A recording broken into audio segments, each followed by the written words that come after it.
Bonsoir à toutes et à toutes, ravi de vous accueillir ce soir pour un nouveau rendez-vous de la laïcité. Après plusieurs mois de rencontres, le mouvement laïque a défini ses axes de travail futurs pour refaire société. Droits humains, lutte contre la pauvreté et cohésion sociale, changement climatique, lutte contre les extrémismes, séparation Église et État, égalité hommes-femmes et enfin enseignement.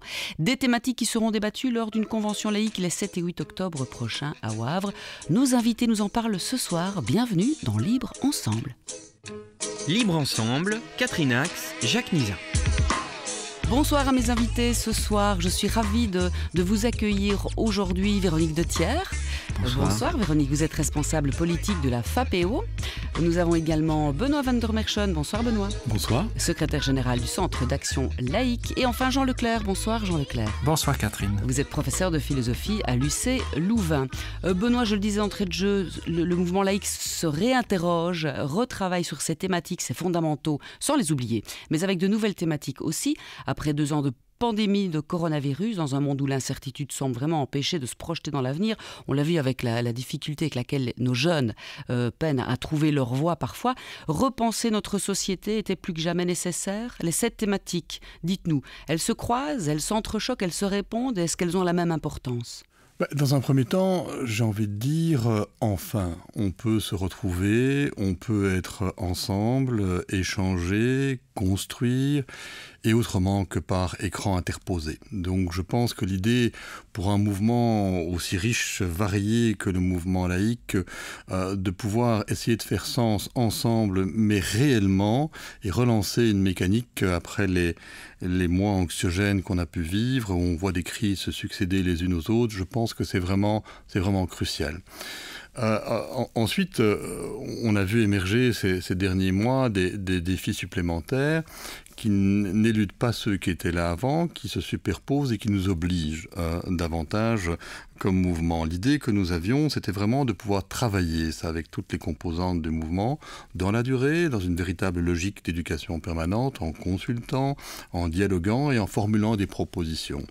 La convention de Wavre des 7 et 8 octobre, c'est un aboutissement par rapport à ce processus, mais c'est surtout un levier pour les années futures, immédiates, non pas de redéfinition de l'ensemble des orientations du calme, mais à minima de marquer que nous sommes dans une époque avec des enjeux spécifiques et que nous devons en tenir compte en imprimant notre patte, notre spécificité, notre méthode de travail, réhabiliter la pensée critique, le dialogue constructif dans le respect des personnes et l'idée aussi du libre examen. Je pense que tout ça c'est important et de le faire dans une atmosphère où aussi on pourra prendre du plaisir. Je pense que c'est important de se retrouver, d'avoir l'occasion, au-delà des débats, de faire la fête aussi. Je crois que c'est important que l'on puisse construire sur un terreau qui soit fertile et engageant.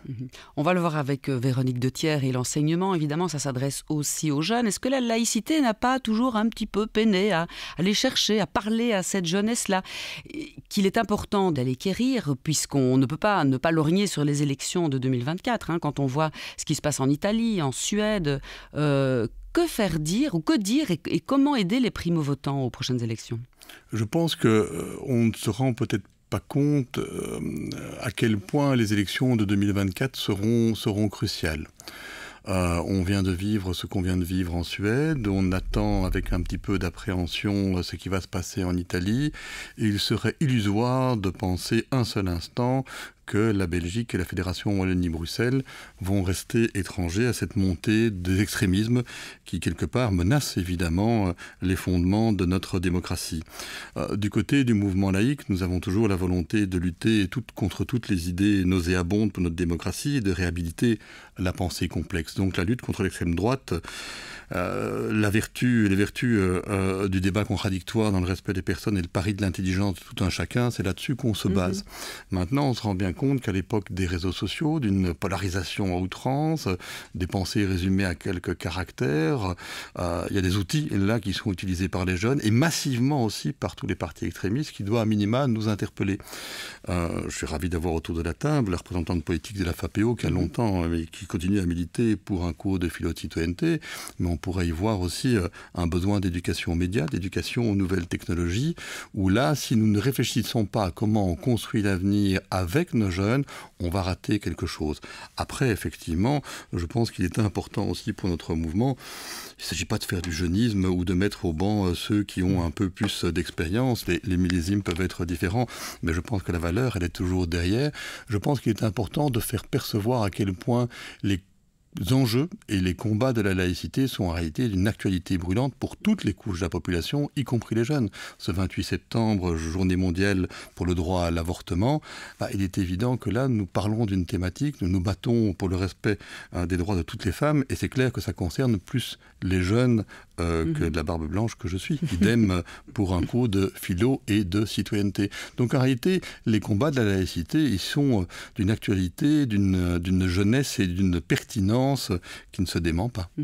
Véronique de Thiers, comme vient de le dire Benoît van der Merchen, l'enseignement, c'est vraiment le chantier historique de la laïcité. C'est un outil par excellence pour l'émancipation, on le sait, individuelle et des élèves. Comment développer cet esprit critique? Qu'est-ce que vous aurez envie de dire dans cet atelier, puisque vous allez diriger l'atelier enseignement donc, de cette convention laïque? Quels sont pour vous les leviers? Est-ce que ce sont les mêmes qu'hier ou est-ce qu'il y a d'autres choses encore à pousser? D'abord diriger, je crois pas que c'est l'esprit. Expertiser, on va plutôt aiguiller, orienter, voilà. Éclairer dans un débat participatif, parce que je pense que ce qui est important, c'est qu'on est dans la construction devant des constats qui sont assez effrayants et l'idée, c'est de se projeter. Alors, au niveau de l'enseignement, évidemment, il y a des enjeux fondamentaux pour la laïcité et on le voit aujourd'hui, les jeunes sont en besoin notamment d'être formés à l'éducation aux médias, à l'esprit critique, et plus largement que uniquement à travers le cours de philo-citoyenneté, et que nous, on trouve fondamental qu'il soit donné à tous les enfants pendant 2 heures, et c'est bien à minima pour travailler cette question du débat, des savoirs nécessaires à ce débat, à l'esprit et à l'exercice de l'esprit critique, à travers même la structure de l'école. Aujourd'hui, l'école, elle n'est pas démocratique, elle n'est pas ouverte au débat. Donc, c'est une institution où c'est dominé-dominant. Et donc, moi, je trouve que c'est un combat très, très important pour apprendre à ces jeunes à faire société. Et où est-ce qu'on peut leur apprendre à faire société? C'est en commençant par l'école. Donc, effectivement, nous, à la FAPEO, qui faisons partie de ce mouvement de la laïcité engagée, c'est un combat essentiel. Et je pense que... oui, c'est vraiment accentuer ce combat parce qu'il est très difficile aujourd'hui dans un système scolaire qui relègue, qui oriente, qui ségrègue, de faire des changements structurels afin que cette école soit plus démocratique et fasse vraiment en sorte qu'on ait des citoyens émancipés et libres. Comment se fait-il je continuerai dans ce que vous dites, comment se fait-il que l'école est encore, comme vous venez de le dire, dans le rapport dominant-dominé? Alors certains profs, on le sait, il y en a plein qui essayent de faire quelque chose, de susciter justement le développement de l'esprit critique des jeunes. Mais comment est-on encore dans ce système-là alors que tout le reste de la société a évolué? Parce qu'on est encore... Comment ça se fait? Bonne question. Je pense on manque de moyens ou de volonté? Comment ça... Je ne pense pas que c'est un manque de moyens. C'est un problème peut-être culturel. On est encore sur une école du 19e siècle. Donc, je veux dire que c'est un problème vraiment culturel et de peur des uns et des autres de sortir de ce modèle pour arriver à un autre modèle. Donc, on ne peut pas sortir tout seul du modèle, évidemment. L'école, c'est un monstre, c'est énorme. Et faire changer le système scolaire, c'est très, très compliqué. Les résistances sont énormes parce qu'il y a des craintes. Et je pense que ça, il faut entendre et donc travailler avec les acteurs, travailler avec les personnes qui sont engagées pour faire changer ce système, c'est essentiel. Je sais aussi que vous êtes très sensible à la santé mentale de nos jeunes. Après vous suivez beaucoup de colloques, vous avez envie de comprendre, et en tout cas de les aider dans l'avenir. L'école est un excellent moyen aussi de les réorienter, de les raccrocher à la vie, à l'espoir, après confinement ou pas. Alors là, c'est un dossier très, très compliqué. C'est que cette crise Covid a fait énormément de mal à nos jeunes. Donc le fait de besoin de se retrouver, de débattre, etc., il est essentiel. Mais ces jeunes ont été oubliés pendant la crise Covid. On peut le dire, ils ont été partie négligeable. On a pris des décisions qui étaient plutôt de l'ordre purement sanitaire ou économique, et on a privé tous ces jeunes de tout ce qui faisait leur vie, que ce soit l'école, mais pas que l'école. Toutes leurs activités extra extrascolaires, tous leurs liens sociaux, ils ont été privés de tout. Et l'école, malheureusement, quand elle a rouvert ses portes, elle a repris son fonctionnement habituel. Et donc ces jeunes qui avaient besoin de retisser du lien, d'avoir du temps pour passer, pour avoir des débats, pour expliquer leur mal-être, avoir ce besoin et ce temps de parole, ils ne l'ont pas eu. Et bien souvent, ils se sont retrouvés à l'école face aux évaluations, au programme et à la course effrénée. Alors effectivement, les constats sont effrayants au niveau de la santé mentale. Donc de nombreux jeunes ont décroché complètement et on en parle moins des publics les plus précarisés qui n'ont pas accès à ces soins de santé mentale, qui ne sont même pas diagnostiqués. Mais le décrochage scolaire chez les publics les plus défavorisés atteint des sommets jamais vus. Donc je pense qu'il est plus que temps et utile aussi de redonner du sens. Pourquoi on va à l'école ? Je veux dire, ces jeunes aujourd'hui, vous leur parlez, on va à l'école, mais nous, on s'ennuie à l'école, on n'a pas le droit à la parole, on n'a pas le droit à l'expression. Donc à un moment, c'est aussi redonner du sens à l'école, remettre l'école au centre de préoccupation, parce que c'est ces jeunes qui sont formés dans notre système scolaire, qui demain feront société. Et donc si on ne porte pas attention à ces jeunes, si on ne porte pas attention au système scolaire, si on ne veille pas à changer ce système scolaire qui fracasse, on va rater le virage pour faire société. D'où l'importance du cours de CPC, dont Jean Leclerc, je sais que vous êtes un fervent défenseur également. Vous donnez cours, vous êtes professeur à l'université, à l'UC Louvain, avec des plus grands. Mais néanmoins, vous savez que c'est dès le plus jeune âge qu'il faut apprendre la philosophie, et notamment dans cet atelier que vous allez mener, en tout cas expertiser aussi, séparation de l'Église et de l'État. Ce sont des termes qui sont un petit peu étrangers à la jeunesse. Qu'est-ce qu'on pourrait expliquer ? En quoi est-ce que la séparation de l'Église et l'État aujourd'hui peut nous être bénéfique ? C'est dans quoi ? Dans la limite de nos appartenances idéologiques, religieuses, philosophiques, le respect de l'autre, les limites des critiques, de l'acceptation de l'autre ? Ah ben c'est tout ça. Mais ce qui me fait, moi, profondément plaisir dans ce qui va se passer le 7 octobre, le 7, le 8, c'est tout bientôt, c'est qu'on est dans un mouvement. Et ça dit déjà quelque chose sur ce qu'est une action laïque, c'est-à-dire que le secrétaire du CAL, Benoît, l'a dit, il a parlé du libre examen. Et alors moi, je voudrais aussi dire à nos auditeurs qu'il y a cette question fondamentale du dogmatisme et que nous n'avons pas de dogme, n'avons pas de dogmatisme, n'avons pas de programme tout fait. Et donc ici, ça fait maintenant depuis plusieurs mois qu'on est sur un travail avec tous les mouvements, toutes les associations, toutes les questions sont remontées, les thématiques sont là, on voit très très bien ce qui est en train d'émerger, précarité, enjeux climatiques, et puis la question des extrêmes droites, qui est quand même une question absolument importante. Et tout ça est en train de remonter avec un travail qui s'est fait, avec toute une équipe, avec Benoît, avec Hervé Parmentier, avec la présidente du CAL, Véronique de Keyser. Et ça va être un moment de grande émulation. Ça veut donc dire qu'on n'a pas de magistère, on n'a pas de catéchisme. On va s'adapter, on va réfléchir, nous allons chercher de nouvelles utopies, nous allons refaire de nouveaux récits, et puis nous allons nous écouter mutuellement les uns et les autres. Alors moi, ce qui me frappe dans tout ce qui remonte déjà de toutes les régionales, sur cette question un peu classique, donc vous disiez séparation Église-État, en fait c'est la séparation de tout ce qui touche à ce qu'on appelle la religiosité, et puis nous, notre vie citoyenne. Ce qui me frappe très fort, c'est que les régionales nous disent que ces questions-là, ils les vivent sur la question des identités, de nos libertés, et étonnamment de nos libertés en matière de sexualité. Et ça, pour moi, c'est très intéressant, parce que ça veut dire que la laïcité, et nous sommes victimes de beaucoup de clichés qui viennent de toutes parts, elle est précisément là où on ne l'attend pas. Et qu'est-ce qu'on voit apparaître derrière ces interrogations qui nous viennent des régionales et de tous nos mouvements associatifs? C'est en fait cette grande quête d'égalité.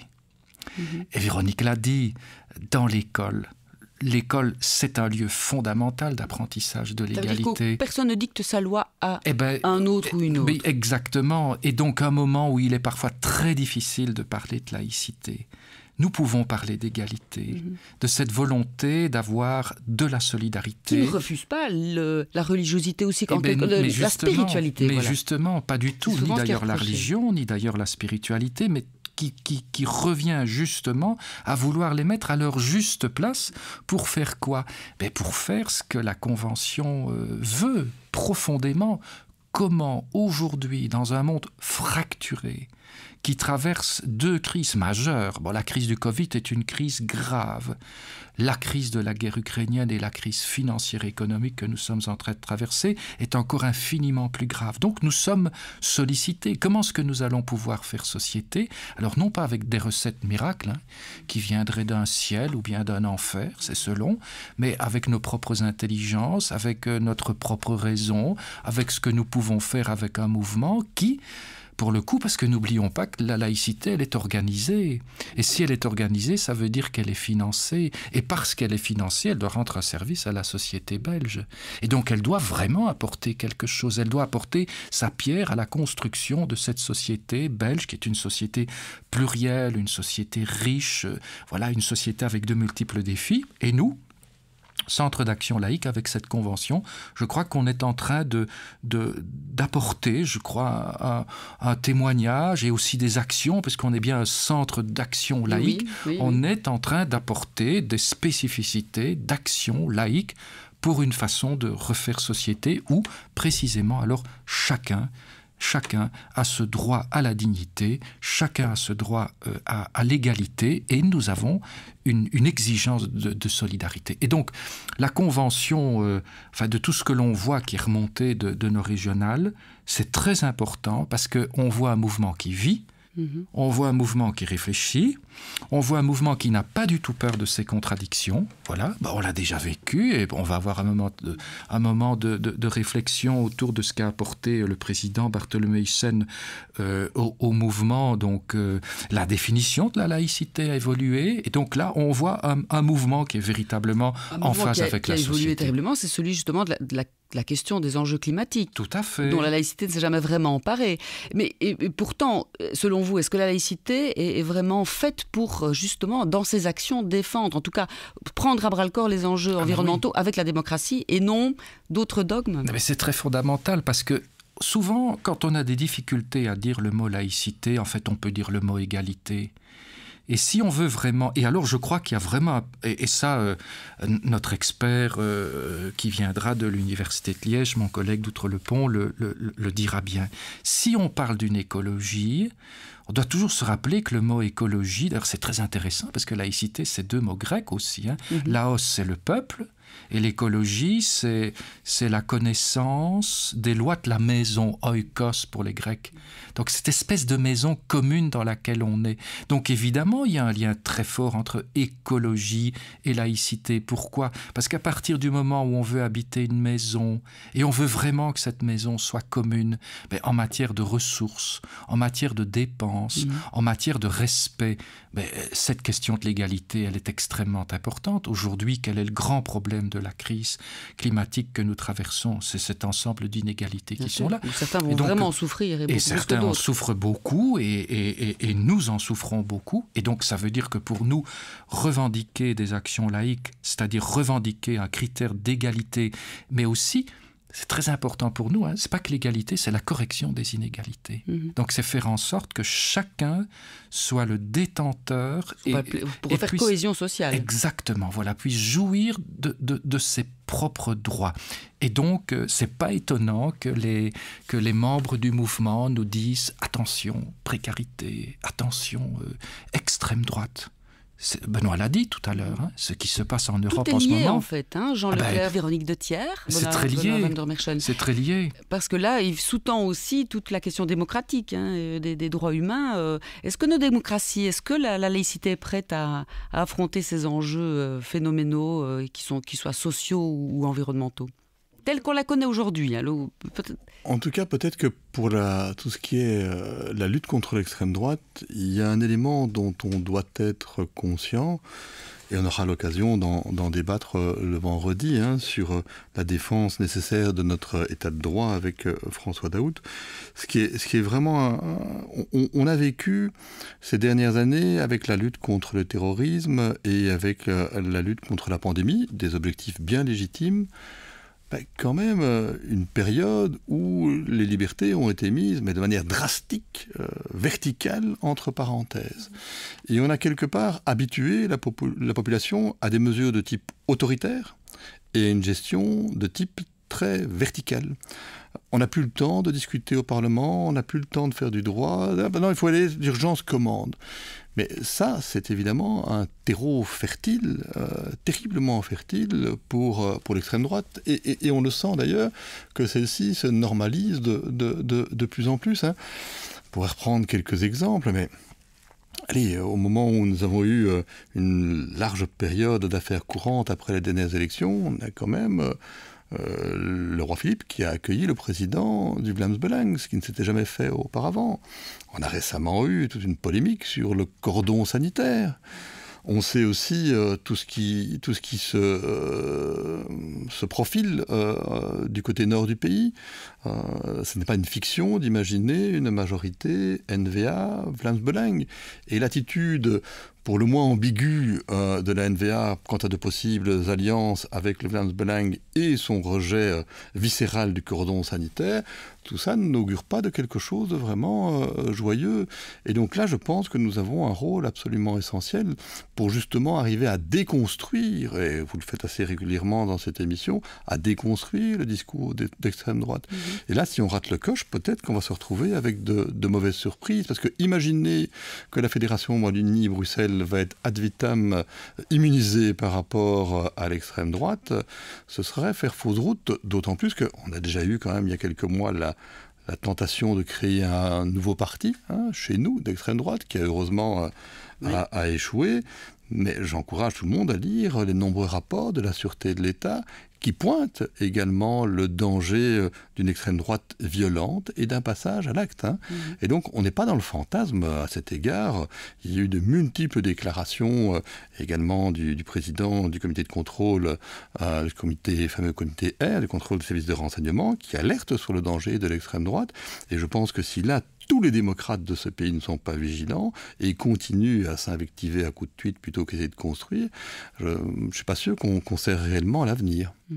Véronique de Thiers, dans l'enseignement, c'est toutes ces thématiques-là qui doivent être abordées. Est-ce que les professeurs, les écoles, les directions sont prêtes à relever ces défis-là et à se former aussi, en quelque sorte? Ça ne doit pas être évident non plus. Moi, j'ai envie de dire à développer le sens critique. D'abord, il faudrait poser la question aux directeurs et aux enseignants. Moi, je suis pas ici, je suis représentante des enseignants, mais j'ai envie de revenir à ce qui a été dit sur l'égalité, la lutte contre les inégalités. Le meilleur moyen de combattre les extrêmes, c'est de combattre les inégalités et de lutter pour l'égalité. Et donc ça, c'est un travail que doit faire l'école. Et est-ce qu'elle est prête à le faire? Je veux dire, ça c'est une vraie question. En tout cas, nous, c'est un des combats qu'on porte. C'est vraiment depuis de longues années. Il y a une réforme qui est en train de se mettre en place, un tronc commun qui vise effectivement à faire une formation commune jusqu'à 15 ans et qu'on travaille ces questions d'orientation qui sont aujourd'hui non choisies. Le terreau de l'extrême droite, c'est de former des jeunes qui sont cassés quelque part par le système scolaire et qui n'ont pas les clés de lecture aujourd'hui. Quand ils sortent du système scolaire, il suffit d'aller voir que des jeunes qui sont aujourd'hui, par exemple, en 4e professionnel, 70% de ces jeunes ont plus de 18 ans. Ils n'ont pas la formation nécessaire pour aller voter. On ne se donne pas la peine. Donc on renonce aussi pour toute une partie de ces jeunes. Et donc, travailler à ces questions-là à l'école, c'est lutter contre les inégalités. Et donc, c'est ce travail-là qui doit être fait. Parce qu'on parle beaucoup d'égalité des chances, mais d'aucuns disent aussi égalité des moyens d'existence, évidemment. Après, la chance, voilà, on doit faire rentrer la chance là-dedans, on n'a rien à voir, en fait, la chance.